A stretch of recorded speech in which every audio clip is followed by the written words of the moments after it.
Good morning. আবারও আয়া ফেললাম পুরুষ সঙ্গে গল্প করতাম আমার ব্রেকফাস্ট নিয়ে।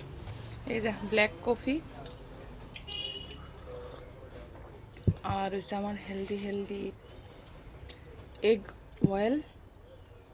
বয়েল আর বাদাম।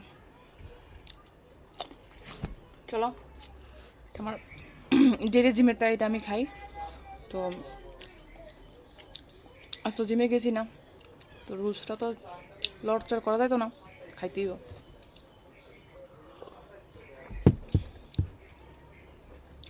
তো তোমরা কে কী খাইতেছো সকালবেলা ব্রেকফাস্টে আমার অবশ্যই কমেন্ট করে জানাইও, ঠিক আছে? তা আমি আমার ব্রেকফাস্টটা শেষ করি। ডিম ডিম সিদ্ধ আর ব্ল্যাক কফি। চলো।